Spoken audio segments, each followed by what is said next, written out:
Welcome back, Omnibuds. My name's Kevin. Now, a few months back, I reviewed Daredevil by Brian Michael Bendis, and it's an all-time great comic book run and fantastic Daredevil stuff. But when he left the title so he could really sink his teeth into New Avengers and all the events happening in that space, he petitioned really hard for Ed Brubaker to take over the Daredevil title. How did Ed Brubaker do taking over for Brian Michael Bendis? Pretty fucking good. Grab your cup of coffee and let's check out this book.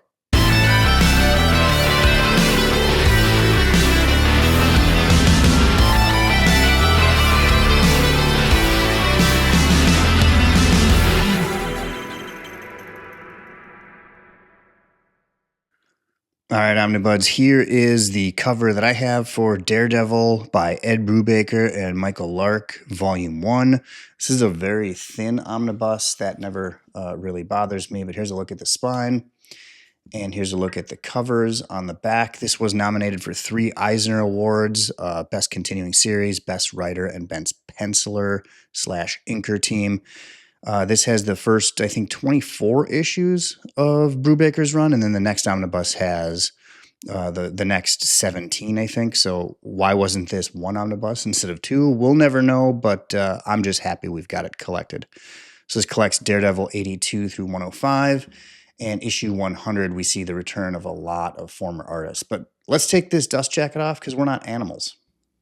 All right, here it is without the dust jacket. Really cool wraparound cover that we have from one of the issues showing Daredevil. But let's dig into this amazing book. Some nice red end sheets. So all of it written by Ed Brubaker, a lot of the art by Michael Lark, and some of it done by Stefano Guaggiano. I hope I'm saying that right. We get some David Aja.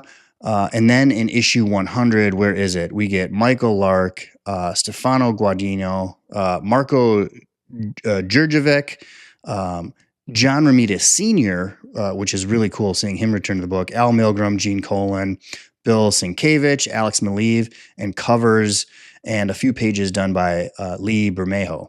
Really cool stuff. Can't wait to show you. All right, so spoiler alert, if you haven't read the Brian Michael Bendis book, maybe put this on mute and just check out some of the pages, but I'll try to keep it spoiler light, but I have to go over something. So at the end of Brian Michael Bendis's run, Daredevil is outed in the press. Matt Murdock is outed in the press as being Daredevil. And at the very end of his run, he's sent to prison for interfering with justice or something like that.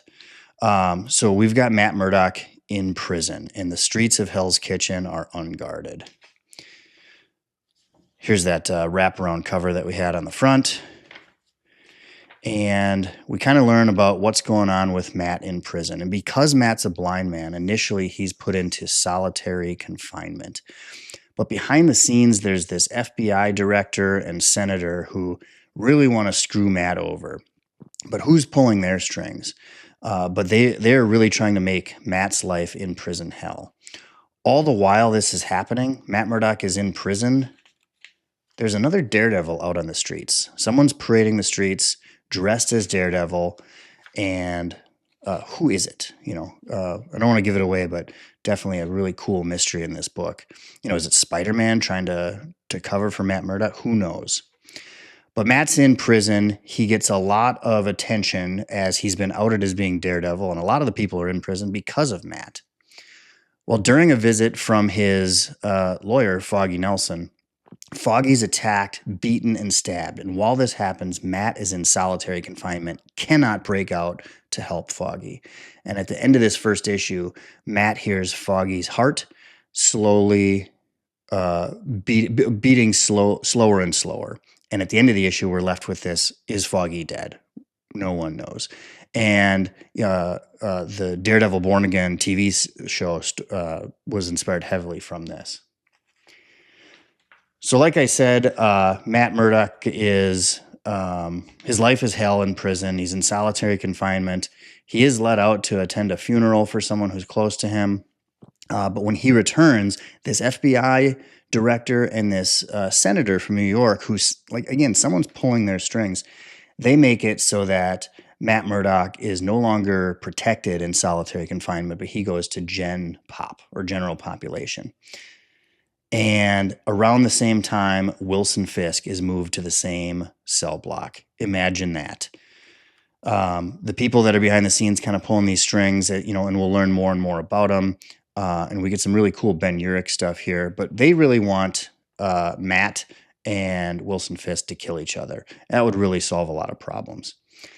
As things are kind of amplifying in prison, we see Frank Castle, the Punisher, essentially put himself in prison. He goes and snaps this guy's neck right in front of some police officers, surrenders way easier than he ever would, just so he can get in and find out what's going on with Matt Murdock. Around this time as well, so here we get Matt and Frank kind of talking, and they have a lot of those conversations that they have throughout their interactions in comic books. Really the clashing of their ideals. And Frank tells Matt, "You don't want to be like me." So around this time, we get another person brought into prison. This is absolutely crazy. Bullseye is transferred from wherever the hell he is, some psych ward or somewhere, to Rikers and put in the same cell block as Matt Murdock, Frank Castle, Wilson Fisk, and a bunch of other criminals. And things are slowly boiling over.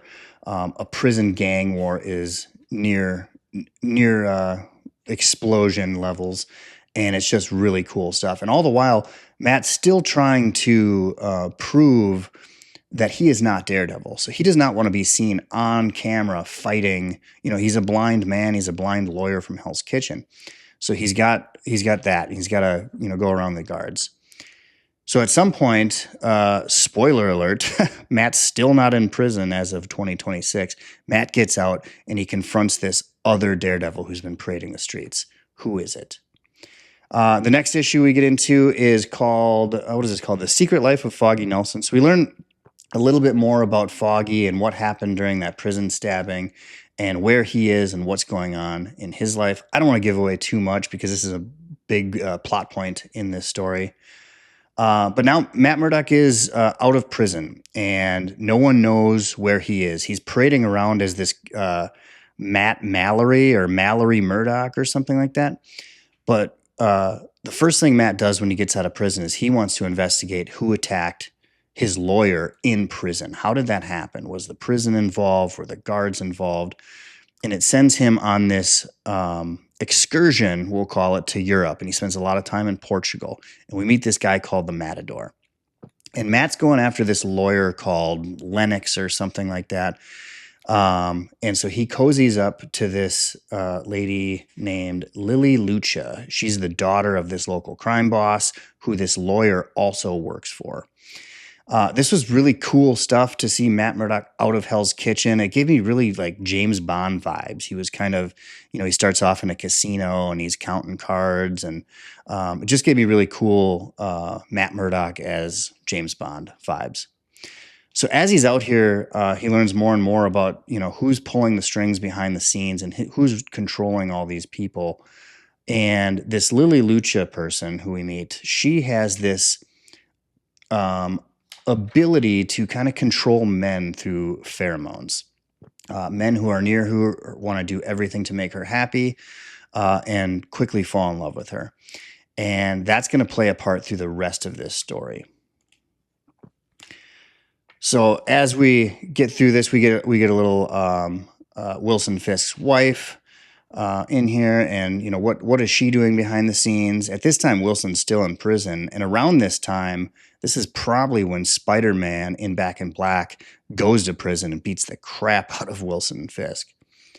The other thing that's you kind of need for context, but I think Brubaker does really well, is during this time, the Civil War has ended and the Superhuman Registration Act is in place. And Brubaker doesn't mess around too much with the greater universe outside of just kind of mentioning that a few times that, that is happening. They hint at, is Iron Man going to come and arrest you?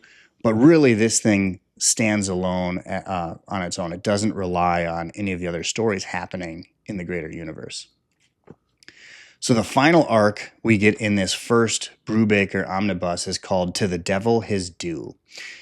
Matt is back in Hell's Kitchen. He's still following up on what he learned in Europe. No one knows who's kind of pulling the strings behind all these things. There's this really cool mystery that's taking place. We get some, what was this guy's name? Melvin Potter, the gladiator. He's in prison, and someone else is kind of controlling him mentally too. He goes nuts in prison, kills some people. Matt, because of that, he's got that relationship with him, decides they're going to try to help him out. He ends up breaking out of prison, but it's clear that he's not in control of himself. This isn't the regular gladiator. So, like I said, Wilson Fisk at this time is in prison. So there's kind of a power vacuum in Hell's Kitchen. And we get this return of Mr. Fear, this old rogues gallery villain of Daredevil. And him and Matt Murdock, go back to high school. And Matt is also kind of rekindling his marriage with Mila Donovich. Well, I guess it's Mila Murdoch at this point. But she's also a blind woman who he met and fell in love with in the Bendis run. So Mr. Fear is revealed to kind of be running this gang. Like I said, there's a power vacuum when Wilson Fisk is not around. But we also get the Hood. The Hood is also kind of battling for territory in New York and in Hell's Kitchen. So we close out this book with Matt going after Mr. Fear. Mr. Fear's done some things. I think this is issue 100. So issue 100 I might have passed it. Issue 100 sees the return of a lot of former artists to Daredevil, and is a really cool issue. We get some John Romita Sr. drawing. We get some Bill Sienkiewicz, some Gene Colan. Really cool stuff. So as Matt is... Yeah, that was the issue. So we get some Michael Lark, Marco Jujovic, probably butchering that, John Romita and Al Milgrom, Gene Colan, Bill Sienkiewicz, Alex Maleev, who did a lot of work on the previous run with Bendis, and Lee Bermejo, who does a lot of the cover work in here as well. And it's fantastic. So Matt and Mr. Fear are going to go head-to-head, and without giving you any spoilers, there's Matt's love life, once again, more and more tragedy.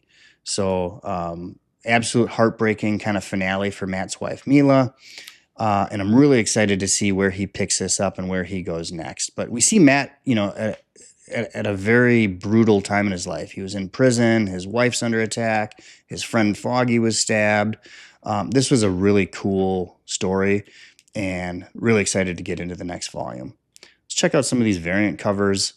We get some Steve McNiven, some more Lee Bermejo. And then we get this really cool interview with Michael Lark and Ed Brubaker talking about them taking over the book.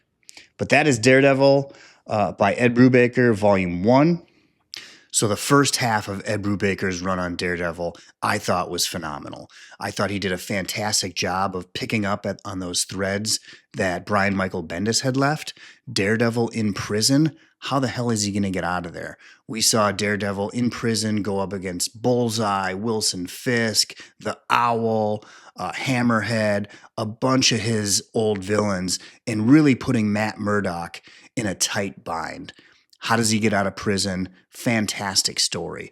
And then we follow it up with Matt Murdock in Europe, going after some threads and trying to figure out who attacked Foggy. That was fantastic stuff. And then when he returns, going up against this other Daredevil. Who is this other Daredevil on the streets while Matt was in prison? And then the final arc where we see a return of Mr. Fear. I thought that was just really awesome. Brubaker planted some seeds and kind of slowly worked on them. I'm really excited to get into Volume 2 of Brubaker's run. I'm a huge Brubaker fan. The art by Michael Lark is perfect for Daredevil. I really love the pairing of these two. I think this was a phenomenal run. And I really don't see them as separate runs, right?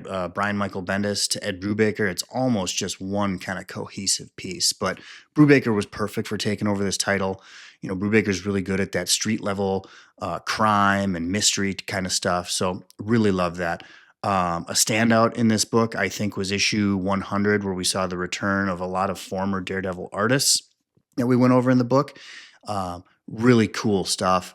Absolutely loved it. I'm going to start reading volume 2 here probably this week, and I'll get a review out for that. But let me know down in the comments what you think of Ed Brubaker taking over the title of Daredevil. How did it work for you? What were your thoughts? We'll see you on the next review. If you're looking for great deals on collected edition comics or manga, we recommend shopping at panelboundcomics.com. They offer free shipping on orders over $30, plus bundle discounts to help you save even more. And if you're shopping from Europe or the UK, comicsbugle.com offers free EU shipping and a rewards program for regular buyers. Don't forget to use our discount codes at checkout.